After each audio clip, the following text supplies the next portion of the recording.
Golding, who is our president of Beaches Watch, and we welcome you all. Sandy, you're on. Okay, thank you, Ed. You're welcome. Ed has a big voice, can you tell? So he's good to help us get things started. Thank you all for coming tonight. As Ed said, I'm president of Beaches Watch, and I want to thank you all for being here. It's December. I know everybody's lives are crazy right now, but this is the meeting we always enjoy the most because we get to do the give back donation and give to a very deserving organization in our community. So we're going to do that here in just a minute. But before we do, I just want to make sure, if you didn't get an agenda when you came in, please get one. There's agendas at either of the yellow tables. There's information on the back of the agendas because for those of you who may not know about Beaches Watch, we are a nonprofit citizens group, and our focus is educating and engaging citizens in the issues that come before our elected officials and that have an impact on our quality of life here at the beach. And we all know that we have a wonderful quality of life here, and we want it to stay that way. So we have monthly meetings like this with speakers, and we also send out emails, e-newsletters with information about things going on and things that citizens need to know about or maybe need to speak up about. And on the back of the agenda, we have the contact information for the Atlantic Beach, Jacks Beach, and Neptune Beach elected officials. So we hope you'll take an agenda with you because if you ever need anything or have any questions, comments, or concerns, we encourage you to contact your elected officials. So, speaking of that, I'd like to notice the elected officials we have with us today. We have City Councilman from Jacks Beach, Keith Doherty. Hello. And I think that's all. Am I missing anybody? That's all you need. That's all we need. That's all we need. Who, by the way, put on a wonderful Celtic festival how many weeks ago? That feels like an eternity. Yeah. 2 weeks ago. 2 weeks? Only 2 weeks ago. Or was it 3? I think it's probably 3. But anyway, so he did a wonderful job, and so we thank you for your hard work on that. Appreciate it. And one other thing I want to do before we move to our spotlight. This is also the time of the year when we do elections for our board of directors. And so this year we have nominations for Vice President Sybil Ansbacher. And you want to raise your hand? And Secretary Kate Dunlap. And Director Cindy Funkhauser, and she's not here right now. So what we need to do is formalize these nominations. So for those of you that are members, because only members can vote, we need to have a vote for these nominations to approve the nominations. So all in favor say aye. Aye. Any opposed? Okay. So I want to welcome it was very easy. I want to welcome our new board members, and I also want to say thank you to our departing board members, Georgette Dumont, who's in the back. She's been a wonderful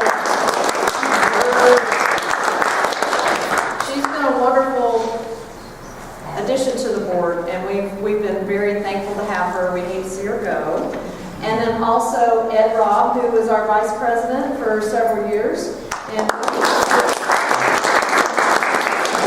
we hate to see Ed go because Ed was always helping with anything and everything. And I hope you'll continue to come to the meetings so we can continue to use your voice. But anyway, so without any further ado, I'd like to move to the Beaches Watch Give Back presentation. And I'd like to ask Mary Jane to come up. Mary Jane is the president of the Beaches Community Kitchen. And before I hand you the check, I'd like to read a letter that we're giving you guys. And I have to read it because it's like my memory, I can't memorize stuff. But anyway, so dear MJ, it is my honor and privilege to present the 4th annual Beaches Watch Give Back donation in the amount of $1,000 to Beaches Community Kitchen. The Beaches Watch Give Back donation was established in 2010 to support outstanding local nonprofit organizations that help enrich the quality of life of Beaches citizens. Our board of directors considered several organizations and unanimously agreed Beaches Community Kitchen was a very deserving recipient of this donation. Through this donation, Beaches Watch is proud to recognize your organization for the wonderful work Beaches Community Kitchen is doing to enrich the quality of life for homebound Beaches residents. For the last 22 years, Beaches Community Kitchen volunteers, all volunteers, have been preparing and delivering fresh and nutritious meals to Beaches homebound residents who are elderly and disabled, serving over 6,500 meals annually at a cost under $2.50 per meal at no charge to the recipients. With careful planning and budgeting, Beaches Community Kitchen is able to feed one person for a year for about $350, and that's amazing. Currently, Beaches Community Kitchen cooks out of Mission House's kitchen 3 mornings a week. With cooking time limited to 2 hours a day from start to cleanup, Beaches Community Kitchen's ability to increase outreach has also been limited. Now, Beaches Community Kitchen is set to transition to its own kitchen with donated space and commercial kitchen equipment, and Beaches Watch is especially proud to give you this donation to help Beaches Community Kitchen move into your new kitchen. We thank you and your organization for all that you do for Beaches homebound residents, and we hope this donation will help you continue your great work.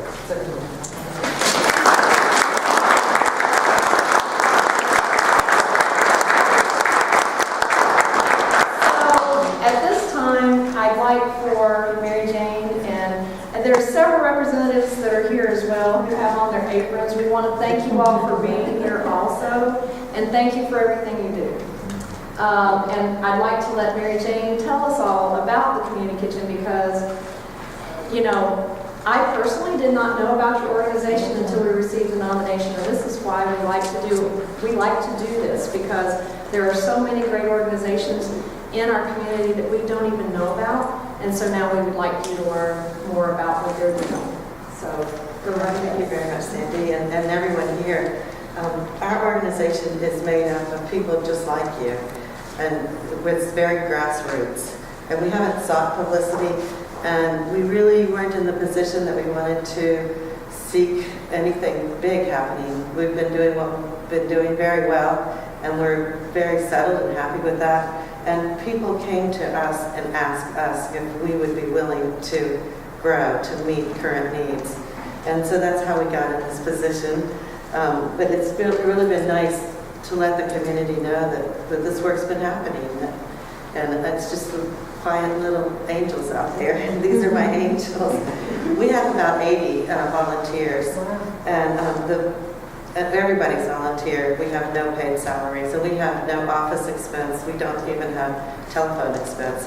Our office is a post office box. And it works really well because every penny goes to the people and to what their needs are. And we estimate that our volunteer hours would be about $250,000 a year with the IRS rate of volunteer hours. So this is all money that is going to people, not that we make $250,000 a year. Our budget actually has been about $11,000 a year because we're so frugal and we just don't waste anything at all. And our volunteers, like I said, they're people just like you. And we have retired principal, a retired psychologist, a retired waitress, a retired appliance repairman. We have retired military, teacher, stay-at-home mom, artist, a retired nuclear engineer. He's 87 years old. And actually, part of what we do is what we do for the people who get a sense of belonging and helping by coming in and volunteering. So our oldest volunteer is 89 years old. She's been volunteering with us for 20 years, and she's awesome. I mean, there just aren't enough words to describe how wonderful she is. One of the things her job is, when we do our meals, she says, it's a beautiful meal. If she doesn't say that, we feel like we failed. And here with us is our ambassador, Shannon. She's our youngest volunteer. And Shannon and Betty have just happened, our oldest and our youngest volunteer, Shannon came to us when she was 17. She's now all the way up to 19. But the two of them have been working together, and they started delivering together, and they formed the most beautiful relationship. And that makes me cry. It's just really awesome to see that kind of connection. People. So anyway, and we love it because Shannon's young, and so she knows how to do PowerPoint. She did PowerPoint. We love her for a lot of things. And when she graduated from high school, she got an award for character, and she named Betty, our 89-year-old volunteer, as her mentor. So it's just awesome. And so I'd like to introduce Shannon, and we can go on to the next couple places, and we're going to tell you about who we serve. And our volunteers are about 10,000 a year, and that's where we are now. But we think that the need is demanding, and growth probably will at least triple, which is scary for us. But we've had commercial equipment donated to us. We've had a rent-free space donated to us. And we can't believe how much it costs to use free equipment and free space. It's shocking to us. One piece of equipment that we have, it costs $4,000 to move the equipment. It has Freon in it. It's a 26-foot by 9-foot cooler freezer. That's just one piece of equipment, and it doesn't even count the building that has to be around it and the hurricane tie-downs and all that. So it's shocking to us because we don't spend money like that. Shannon? So who we serve, the way we prepare our meals, we go into the kitchen. We have about 2 hours to get our food together, cook and prepare, and then the delivery people come in, and we go and sometimes spend time with them, see how they are, and deliver their meals. And it's really interesting to see, because if you sit down and talk to them, you can see where they're coming from, and it's kind of a sense of community and seeing what they need and how you can help them in their situation. And we have a couple of just to kind of give you an idea of who we deliver to, or kind of who we look for. About 93% are low income. Ethnicity is about half and half, 48% African American and Caucasian, so basically anybody in need. But and then the majority, which was kind of surprising, was female, 74%. We're not sure if that's maybe just age-wise who kind of lives longer. Sometimes people in hospice or one of the spouses are ill, so we start that way, and if they pass away, we help the other spouse, so sometimes works out that way. And we're going to tell you a little bit, some stories behind who we deliver to. This is from talking to them and kind of what they share with us and how grateful they are. I've heard so many people say that they can stretch the meals, and this is what they're going to eat today and tomorrow, and they really appreciate everything that we give them, and how they wouldn't eat if it wasn't for us. So it's kind of touching. So I thought I'd just give you a little snippet about some of the people. We have a military veteran who traveled the world for the United States, and now his travels are within his home. He doesn't go out of his home. And he's very cute when we go in there. He wants to give us something. He made little chairs out of cans, and you have to take one because he wants to give something. And we find that a lot with the older veterans, that they feel like give it to somebody else who needs it more. They take it when they just need it, but for a temporary basis, and then they say give it to somebody who needs it more. And there was a couple that the wife was not well, and he was a veteran in his 90s, and so when she got better, she said give it to somebody who needs it more. And he just sat there with tears running down his eyes, because it's not just the food that they get from us. And we don't leave the food at the door. We get to know them, and we, like Katie was offering a microwave. And we just a few months ago gave somebody a microwave because their microwave was leaking whatever's in there, and it was dangerous. So that's just perfect. Whatever they need. There's a blind lady, and we got her a watch that talked and said what time it is, because she didn't know what time of day it was. She didn't know whether it was day or night or anything. And we just got a 99-year-old lady who lives alone. She has no family in town, and she was a flautist for the symphony. and she's awesome. And we have a sandwich in addition to the meal that we give. We give them a sandwich, and she got the sandwich because her vision's not good, and she can feel the sandwich. She doesn't. It's easier than eating food, and she just got it like she was starving. Anyway, it's just those people are such treasures. Then there was a lady in a wheelchair in her apartment. She had some issues and when she lived there, she wasn't moved there. She wasn't in the wheelchair. Her wheelchair wouldn't fit in the kitchen, so they could move the microwave to the living room, but she couldn't get in there to cook, or she could reach the refrigerator from the door. So it's all kind of different things. There's a woman who's only in her 60s, but she is falling into Alzheimer's a little bit, and she's a full-time caretaker for her bedridden mother. And they have a 2-story apartment, and the mother stays in the dining room because of the stairs, and the daughter stays on the couch so she can be near her mother. So, I mean, there's so many interesting stories, and everyone is different, but everyone is important to us. There's not one single person we deliver to that we just deliver to. There's a man who was a videographer who traveled all over, and and an artist, and now he has a debilitating disease. So he tried to do artwork from his computer camera, and he was using like tin foil and things just from leftover from the meals and all. And he had an art show at the Cultural Center, and we all went with him to the art show. So they become family to us. We visit them in the hospital, we go to their funerals, whatever they need, we're there, and it helps us as much as it helps them. So they're awesome. Okay, we can have, and I have pictures over there of our founder, Gail Goodman. And she is, this is a picture of her and her husband. And there was already some services going on, but she ramped it up.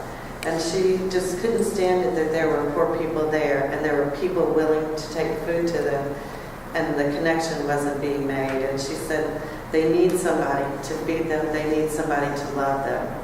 Do you know them? Do you know? You do? Oh, nice. And what was happening is that food was being made. There was a neighborhood that had a casserole day, and then we'd made casseroles and go feed them. And then they were at Palms Presbyterian in their kitchen, and then we'd take it to Carver Center, and they were being fed there. One of the people at Carver Center, her name is Irish Rose Kennedy, and she now is a person that we serve. And as far as elected officials, one of the people we have been serving, Margaret McQueen, she was elected, and we've been taking food to her. And so also another thing that we do for them is that we take food, we take other things that they need, like paper towels and toilet paper and that kind of things. At Christmas, we have White Christmas, and we give them that kind of thing, along with some personal things. But Gail she just wanted to help the people. She didn't care if they were homeless and where they lived or what their situation was. And so she was feeding with other people, feeding people at Carver Center. And they would say, so-and-so can't get here because they're homebound. And that's how the homebound service started, to meet that need. We're very, we move to what the need is. And so when Mission House began, it was only for homeless, and that's where the cooking and the serving could take place. But we kept it it's always been very separate. Mission House is homeless, and other organizations are for residents.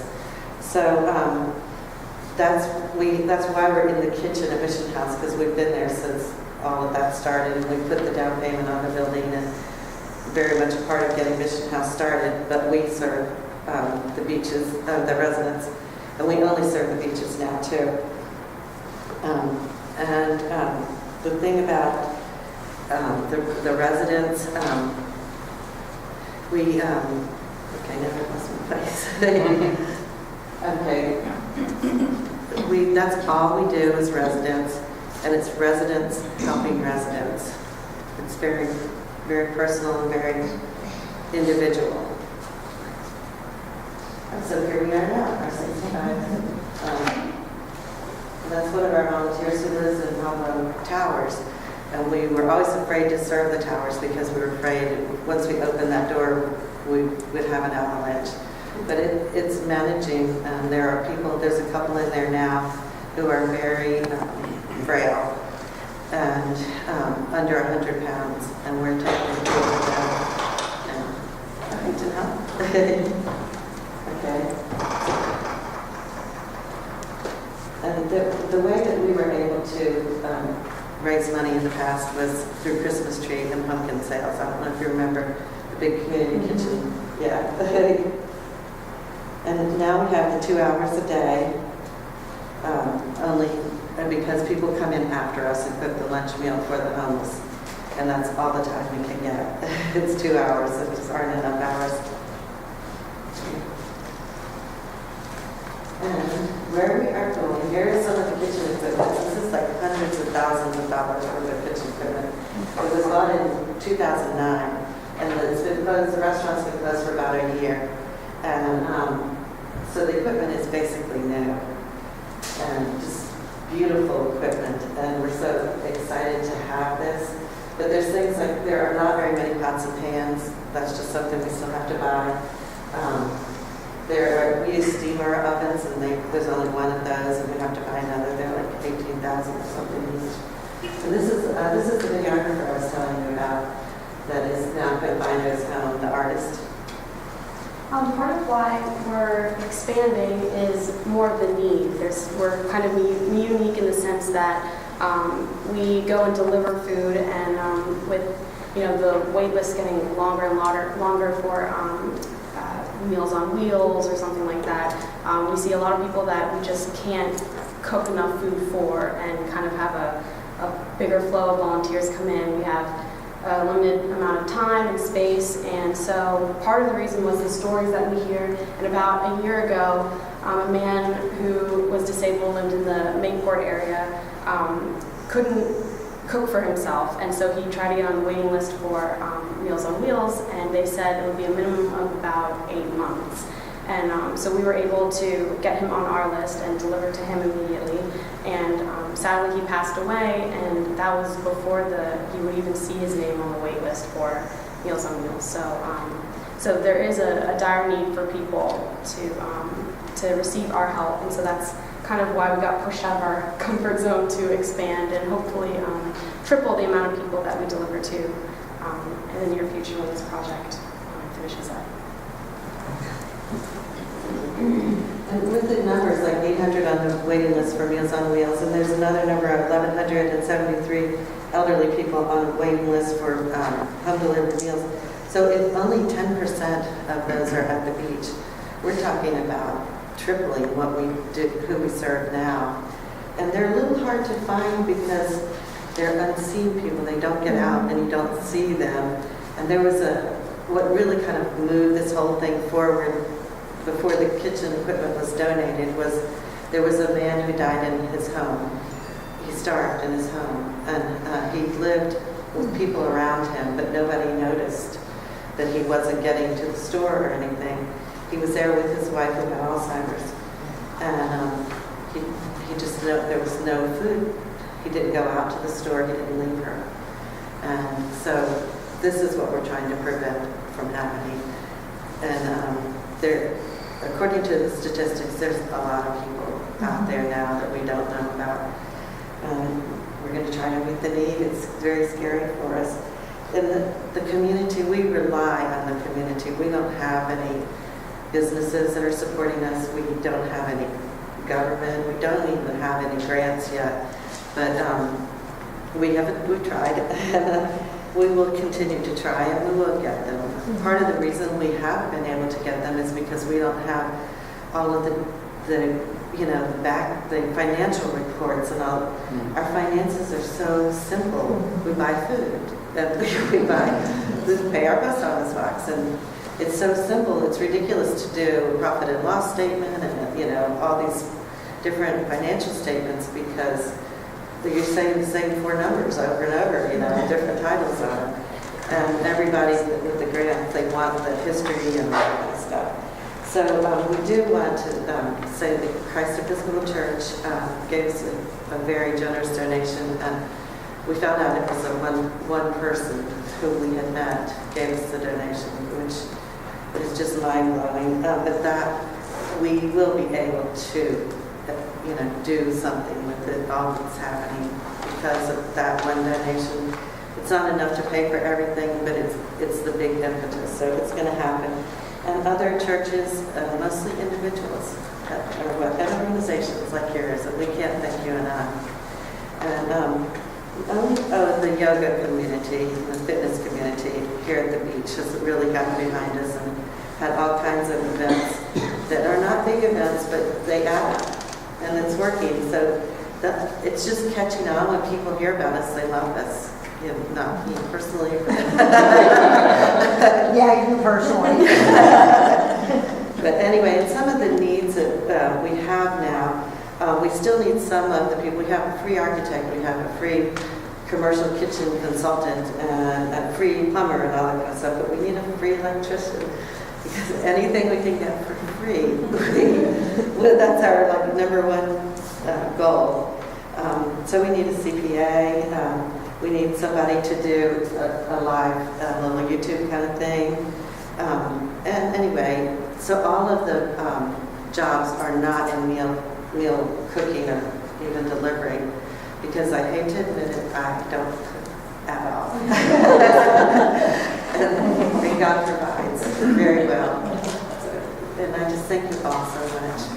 You mean the world to us, and you just can't imagine each little person, because it was started by one person, and it's just like all of you are that important to us. Thank you. Thank you for the donation.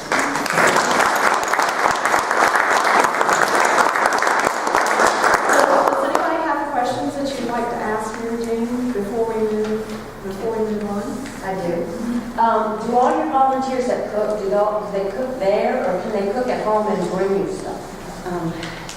The commercial kitchen standards, which that is a mission house on which we will be, they require that it be cooked in a commercial kitchen. Okay. So if you cook it in a commercial kitchen, like Lynch's, Yeah, our cook's terrible. So not true, not true. So what about things like bread? And can you go buy bread at Publix and bring it to Yeah.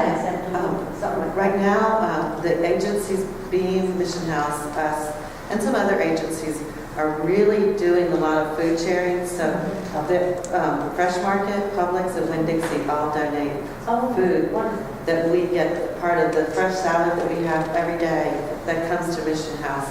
And we're able to get fresh fruit and fresh salad almost every day, and fresh bread.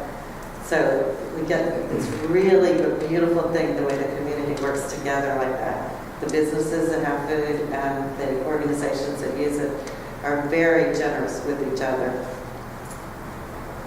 I just had a question. With regards to your fundraising, you said that you do pumpkin patch and the Christmas tree sales. We did. We don't do it anymore. So it's solely based on donations? Or what other ways of fundraising do you have? That's one of our future goals, is to find a sustainable fundraising source. So are you working a year in advance then? So if your budget ends at the end of this year in order to facilitate next year's meals? Is that how it works, or are you That would be living? nice. Right now, we're raising money. We have enough money for another year, just on funds that we already have. Yeah. And then we are raising money now to get the kitchen moved. And this is just me and where I'm coming from. It's a total leap of faith, and it's been happening. In fact, the story we told you about the man who was on the 8-month waiting list, that was Anya's. Anya brought him here. Remember Ed? Yes. Yeah, and he didn't live. His name would never have come up on the waiting list. Yeah, it's a friend of Keith's. Yeah. Wow. But yeah, we are trying to get to that spot. When about a year ago, this kind of thing fell in my lap because a 20-year volunteer resigned, and there was no one available to run the organization except the non-cook. And I know less about construction, and money's way down there too. It's not too much of it. Talent list, a little short. But anyway, we didn't have that much of a need for it because we were just so frugal, and the way we did things, we just knew how long our money would last. And I said, we'll do it until the money runs out and see what happens. And seriously, it was like 3 months, and this whole kitchen thing landed around that. What's the total cost for the move? Well, that's hard to figure. One estimate that we got from our architect said 90. And so that day I was like overwhelmed, and I ran into this girl whose husband had actually donated the equipment, but we didn't know, I mean, they didn't even know that we were going to get the equipment when they donated it. And she's the one who's gotten this yoga community of 31 people together that are fundraising, that are awareness raising and everything. So to answer your question though, the last estimate I got from the contractor for not all of it, not the inside, only the outside, he was saying $30,000 for the outside. And then, like I said, that one piece of equipment is $4,000 just to move that, and we need pots and pans. So, it depends on how much we get donated, and how much we get, like some real price. We tried to get some things in South Marina just because we tried to get some of their pots and pans. That was until the auctioneer found us. A different type of question. You noted that you serve people who are homebound, but also those who are in hospice or have a family loved one in hospice. Do you keep those numbers separately? Like who is homebound and who has a spouse who you're serving both of them together so the spouse can be taken care of? Yeah, the hospice people we serve are hospice people at home. It's not the hospice people that are in the hospice building. Do you keep those numbers separately? We haven't really done that, because we just haven't needed to keep, these stats were made because of the grant we made, and so we had to go through and count all that stuff. We were so fascinated by it. But we have never kept any kind of records like that. It's just been kind of heart to heart, mouth to mouth, I should say. Anyway, it just hasn't ever been about statistics or any of that kind of stuff. Mary Jane, the pots and pans that you need, do they have to be commercial quality and all of that, or like in some of our houses and things people leave or unfurnished places? Yeah, it really they're in because pretty good shape, but can you use them or not? it's the size that matters I for guess we don't have the big ones. Excuse me. Heard that Let's talk about pots. I can't believe I said that. Because we did get some pots of it. A neighbor had did a food drive for us, and we put on there that we needed bowls and pots and pans. So we got home quality. It's not the quality because they're just not big enough for what we're making. We just need the big thing. Even the bowls. Somebody gave the cute little glass bowls like a salad set. It was so nice, but we just those big old bowls. Yeah, fantastic cooking girls. So yeah, thank you though. I wish it did work. But if you know of a restaurant who's closing, it's really good because it's a tax write-off for them. We're a 501c3. And we can go and do this is what's happening now. Instead of it, I don't even know what they do with it.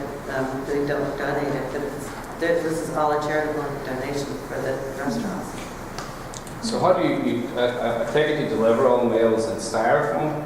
That's how it's presented? Then you can, we're open to advice on some other, products and things that are. That's probably the most cost effective. And then you don't have to really collect it then.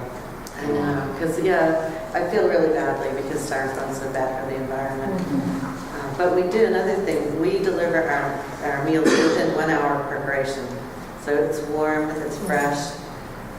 And we have some people that don't eat pork or they don't eat this, and we try to accommodate them too. Do you have a waiting list? We do not, don't tell them. Now, what happens is we need to have people identified. We have an elder source identifies people, Beam identifies people, Hamlet and Pablo Towers, and hospice, and we need to get it from the people that are in the field. We're trying to serve people when they get out of the hospital. Now there's a thing, you can't be readmitted within 30 days with the same diagnosis. So we're trying to get people, when they get out of the hospital, get them, a little healthier and everything, so they don't have that 30-day problem.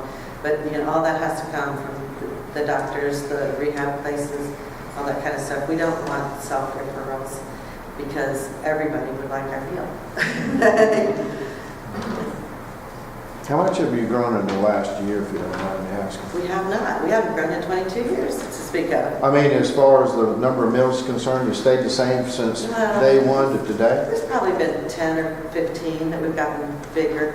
And it's always fluctuating because we're the last stop, either before someone passes away, before they can no longer have independent living. They'll go into assisted living, they'll go live with relatives, or find other things, but we're the last gasp of independent living. So they're always going up, but then there's always people that come on too as things happen, like the lady with the knees, and she isn't that old, but she just her condition made her come on the list, and hopefully she'll get better or whatever. So it's always changing. But we've grown a little bit, but not like we're going to, because evidently the need is there. But if you knew somebody, we do a lot of neighbors saying, this person really needs help. So we would and we have a committee that goes and interviews them. And I'm not on that either because, I'm like, yes. Thank you so much. So when the meeting's over, Mary Jane and her posse here will be here and can answer questions, and they have a wonderful display here that you can look at. And the food is making me hungry because I haven't had dinner yet, but they do have an example of what they deliver to people. And so I encourage you to come by there and look at it and ask any questions at that point too. So thank you, Mary Jane. And I would like to ask your people that are here after the meeting, we want to take a picture. And so we would love to have everybody in the picture if possible. And that way we can put it in the paper and get a little more, a little more awareness of your organization that way. And that has been wonderful. Whoever does publicity is doing a fabulous job. We've gotten so much attention and comments from what you've done. This is publicity. And we haven't even started with the money yet. So we're going to do good. Yeah, and tonight, if we wanted to write a check, just make it out to Beaches Community Kitchen to you? Yes, it's very humbling. Thank you. And are they moving the equipment into Cedar Avenue location, or are you going to a different We're location? going to a different location. Where are you going to, if you don't mind? We're going to First Avenue North. It used to be like the Elks Club or something, 628 First Avenue North. It's by Players by the Sea, behind the old George Moore, the long white building. Okay. And there's nobody in there during the day. We're there during morning hours. They have bingo there on Saturday. So it should work really well. Okay, and when do you expect to be in operation over there? Right now, City Council, we're in the... Did you announce it? Yes, true. We're being held up with permits right now. Okay. I mean, they just, those are the requirements. It's not that they're, but we have to get the grease trap cleaned out, all this stuff. And they have to be there and look at it and see if it's big enough, and because the building's quite old. And How long has it been in permanent? How long will we it's been a few weeks. Tomorrow we have to fire somebody coming because our hood is galvanized steel. That one hood, it was not passing the fire inspection, and that one hood is like $15,000. So everything in the restaurant is so expensive. So now we have a second inspector coming to see if there's any rust or anything that was not visible. So we have that coming tomorrow. And then, just things like that have to have all these inspections and stuff. So the answer is, we thought we'd be in by now. And realistically, I'm hoping for 3 months, because as it turns out, we're so comfortable there, I never thought about moving. Well, now Mission House is expanding, trying to get a second story. We have one closet that is our food, that's our headquarters. We have canned foods and things, and that's going to be the first to go. So they might even start building, we're not going to have our little space. They might start building and want us out, because they're up there in progress. So we're hoping 3 months. A year? I don't know. Let's hope not. It won't be. And before we move on to the next presenters that we have, I just wanted to recognize a couple of other elected officials that walked in after Mary Jane had started her presentation. We have Jack's Beach Councilwoman Janelle Wilson.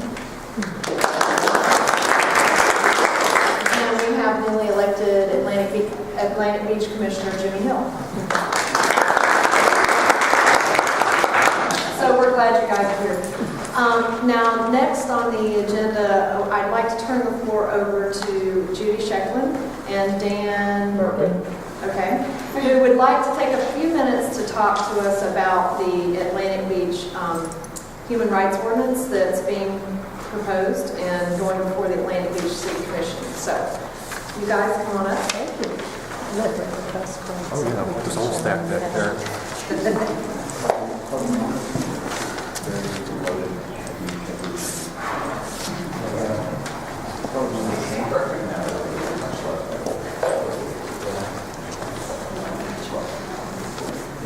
Thank Sandy for giving us an opportunity to speak tonight. I'd also like to thank her and Beaches Watch for all they do and have done to make our beaches community a better place to live. The advocacy and the organization has, being a 35-plus year resident of Atlantic Beach, I've seen the results. So I think we all can give her a hand. Thank you.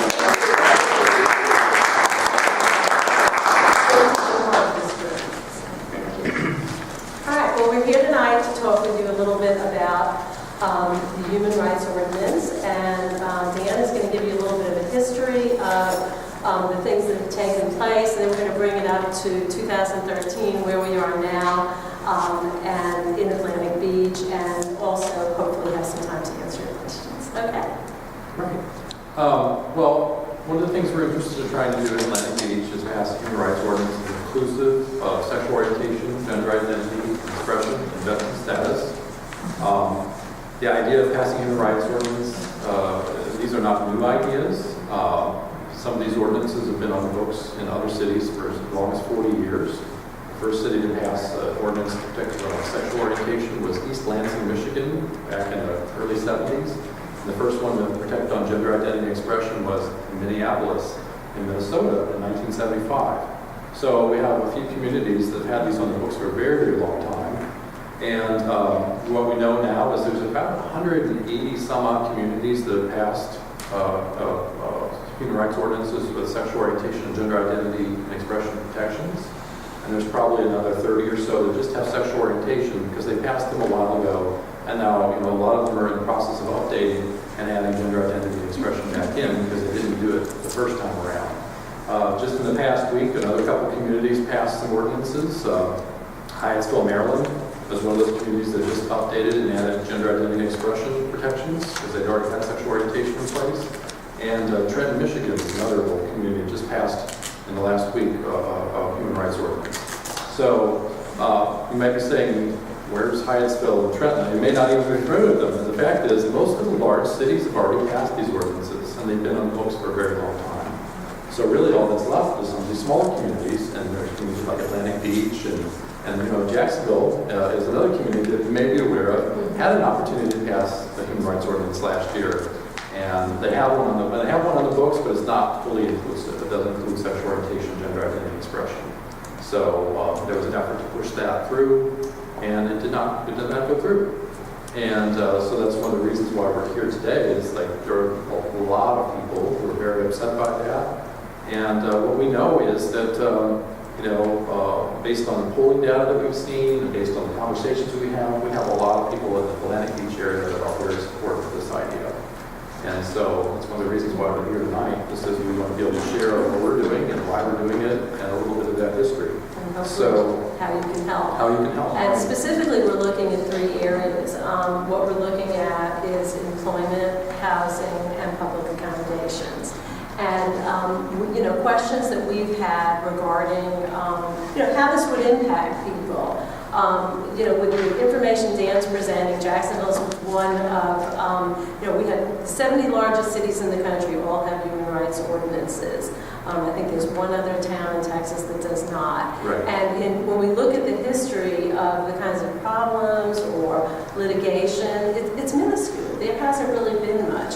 But what it does do is it makes a statement to all of the people in our community that we value them, we want to protect their rights, their access to make a living, to rent a house or buy a home, to eat at a restaurant, and not suffer discrimination. When we're looking at this, we're not thinking that behavior will be any different. Our expectations for people's behavior is the same. We just don't want anyone to be looked at because of who they are and suffer discrimination. And, I think today, because, people ask, well, how prevalent is this? This morning I volunteered at Fletcher in their Challenge Day. And, they did a cross-the-line activity. Probably many of you have seen this in movies. And it was just so interesting to me. There were 125 students there.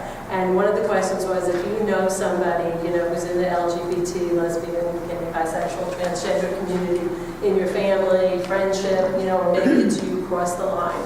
I'd say about 70% of those 120 students crossed the line. And it made a real impact on me. I had no idea that it was that, prevalent in terms of our kids here at Fletcher, having this be a part of who they are, their experience, their relationships. So it is very relevant to our community, and that really hit it home today. We also see this having an impact on businesses. More than 70% of the largest corporations have their own policies that bar discrimination based on sexual orientation and gender identity and expression. And after the ordinance failed in the city of Jacksonville, you can Google this as I did, you'll see that there are articles in the paper about companies that were considering coming here and changed their mind because their employees did not want to relocate to a community that was not welcoming and inclusive and, understanding of the diverse needs of their employees. So this is, also economically, we know that this is good business. And, it's something that will continue to build and hopefully bring Jacksonville into the 21st century. We look at Atlantic Beach, as I said, I've lived there for 35 years. I know it is a place that I'm passionate about. We've talked to, neighbors, friends. I see people, walking dogs.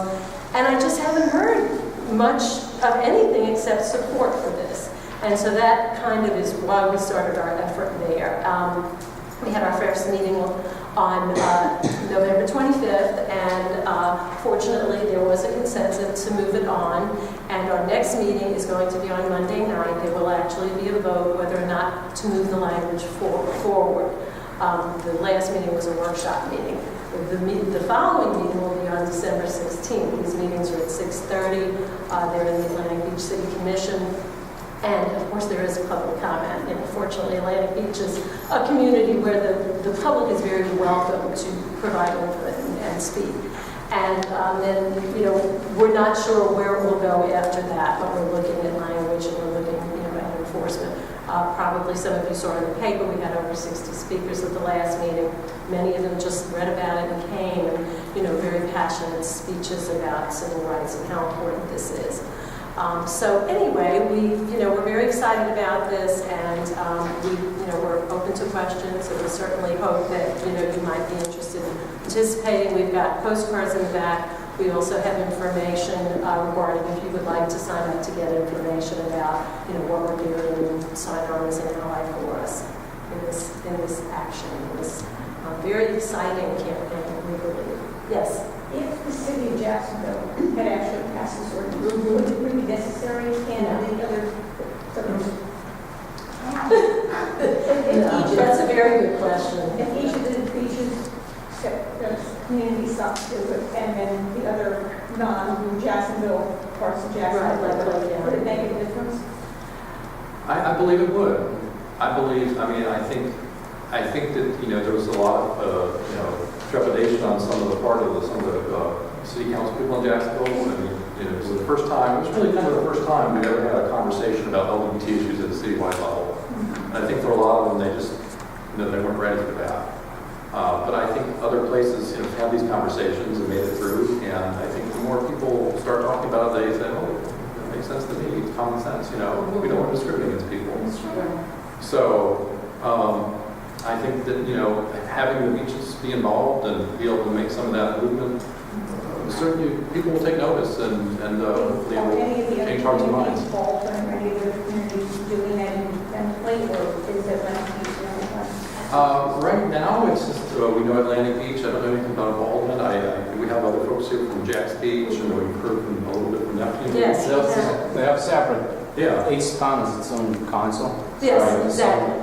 I would assume it would have to go through each It would. municipality. But to answer your question, if there was, because people are protected, of course, based on age and sex and country of origin and, all of those kinds of protected classes. I think there are 9 of them Yeah. through the city of Jacksonville. So we're not needing to add that to any of our little city ordinances, Jacksonville, Neptune, or Atlantic Beach. But these classes are not protected in our city of Jacksonville. And Right. therefore we wouldn't need it. I mean, nearby, there's been St. Augustine. Shortly after Jacksonville failed to pass the human rights ordinance, they put some protections in housing, And it was unanimous. and it was Yes, unanimous. very And then also, I believe St. Augustine Beach did the same. Right. In Gainesville. the last year, Alachua County passed both sexual orientation and gender identity expression protections, and that was on a unanimous vote. Actually, I think one commissioner was out of the room, but it was still, there was no opposition vote. I don't know whether the commissioner would have landed. Gainesville's had these protections for years. Yeah. Volusia County, just 2 years ago, passed a very, very wide human rights ordinance. So it is something Yeah. within the state of Florida we're seeing pretty much every major city have. And, with the city of Jacksonville size, and, we're hoping that our beaches communities can take the lead on this and Right. show Jacksonville that this is something positive, that, we're hearing from businesses. That gives us a message that maybe I want to go to Atlantic Beach if this is a place that's progressive and welcoming and has these provisions. And the other piece is we have the military, and the military community provides for these protections. And, we have a very large military presence in Atlantic Beach, and, we believe that it's important for those service members to have the same protections if they're living off base that they have on base, which is provided by the military. So that's another reason we looked at Atlantic Beach, because of the organization. So, any questions? Well, why isn't this on the ballot versus going through city council stuff? Because it's an ordinance, there's different ways, of course. I mean, we're not amending a constitution or a charter, we're adding an ordinance. Right. And that's a typical way. I mean, there's no way to get it on the ballot and have the people vote on it? It's got to go through city council, is that right? Well, in Jacksonville, they don't have that as an option. You can't do a citywide referendum that's binding. You can do it like a straw poll, and you can have all people vote on it, but it's not a binding referendum. They don't have that in Jacksonville. Not on ordinances. Yeah, we did that, didn't we do that? They can do that for taxes. Charter. But they can't do it for ordinances. Right. And, but that's a good question too. This is because we're putting it in ordinance form, and this is the way it's been done typically, and because of, I guess, Jacksonville's unique ways of implementing all those passages. Okay, the next question, if you don't mind me asking, is why do you think it failed in Jacksonville? That's a good question. I think that unfortunately, there's a lot of very, sort of irrelevant kinds of concerns and fears that people have about the unknown, and maybe something they're not familiar with or that's new to them. And I think that began to really propel the arguments, unfortunately. And, when we think of the history of bigotry and prejudice, very often people have those feelings when they're really not familiar or don't know people, that are different than they are. And so my belief is that it failed because of that, because of those fears that have, made people not like Jews and, discriminate against African Americans and, have it be till 1920 when women got the vote. I think that these kinds of things are what propel, unfortunately, the same kinds of decisions to keep people from supporting human rights. So So it failed recently, you say it's A back? year ago in And it's Jacksonville. back being considered? No, It's not? it's not. No. We're in Atlantic Beach right now. Yeah. Yeah, I think that probably, and I don't know, because things have changed so much with Supreme Court decisions, with, just sort of the votes in many states for equal marriage. Things are definitely changing. I don't think, all of us have seen this in the paper and the news, the military's recognition.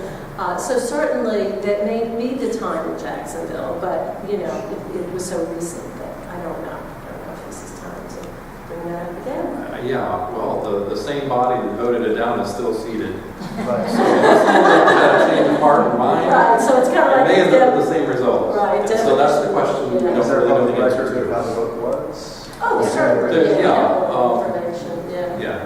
Well, I think It only failed by, the substitute bill that was proposed in Jacksonville only failed by one vote. Yeah. I mean, so it's 10 to 9 failed. And I think I heard on NPR about a week ago that there are some people that are like working together to try to reintroduce it and educate and all of that. Yeah, Absolutely. it'll come back around. We are all, It's- we are, Dan and I are Right. involved in this. I'm president of the local NOW chapter, National Organization for Women, and got involved with the Coalition for Equality. And that's, how we've been working together on this for a very long time, with a very large group of people representing all sorts of different organizations, many from the faith-based community, who just believe this is common sense, this is civil rights.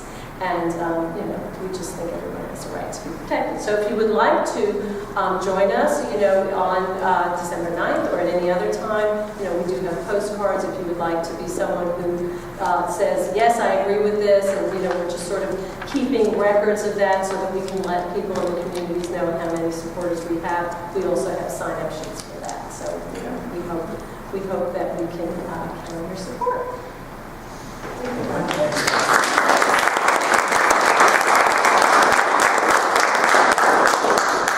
All right, so I have just a few announcements that I wanted to make real quickly. Just remind everybody that beginning in January, Beaches Watch is going to celebrate our 10-year anniversary. And so if anybody would be interested in being involved in our 10-year anniversary committee, it's going to help come up with some fun things to happen throughout the year. Please let us know, and you can actually talk to Kate at the table, the Beaches Watch table, if you would be interested in helping us out. We want to have some fun celebrating the 10 years because it's a milestone. And also just to remind everybody that 2014 memberships are going to be due, and our memberships run from January to December, regardless of when you join. So we hope you'll consider renewing your membership tonight. And you can also do that online, and the information is on the agenda how to do that. And then our January meeting will be the 8th. We usually meet the first Wednesday of every month, but the first Wednesday in 2014 is actually New Year's Day. I really don't think we would have anybody come into our meeting, so unless maybe we had champagne or something, I don't know. But so we will have it the second Wednesday, and in keeping with tradition, because it's the beginning of the year, we will have the 3 beaches mayors who will be here. The meeting will be in the community room. They'll be talking about the state of the beaches and where we are and where we're going, and it should be a very interesting meeting. It always is. So we hope you'll plan to come out in January, hit the ground running after the holidays are over, and come out and learn about our communities and what's going on and how you can get involved. The only other thing I'd like to mention is I'd like to thank some of our Beaches Watch members who came out last weekend and helped decorate the lifeguard chair in Jack's Beach. We have a chair, and it's a VW chair, and I think, let's see, Georgette was involved in that, and Ed was involved, and who else? Anybody? Oh, Cyril was involved. So we hope you guys will get into the festive spirit and go by Latham Plaza and see all the chairs. And our own little mini light festival in Jack's Beach, trying to become a little more festive, but it's a wonderful idea, and Beaches Watch is thrilled to be a part of it, and Lynch's is also a part of it. I saw the Shamrock chair, which is awesome. Yeah, giveaway. Yeah, what else would you have other than a pint of Guinness or something? That wouldn't last. But anyway, so are there any other announcements anyone would like to make before we adjourn? Well, then I want to thank you all for coming tonight. And again, thank you, Beaches Community Kitchen, for everything that you're doing. It's your presentation was just wonderful, and really, it's amazing to learn about all the things that you're doing and the impact that you're making on people's lives. We certainly appreciate it. And as I said, please stay so we can take some pictures. And I hope everybody has a wonderful holiday, and we'll see you after the first of the year.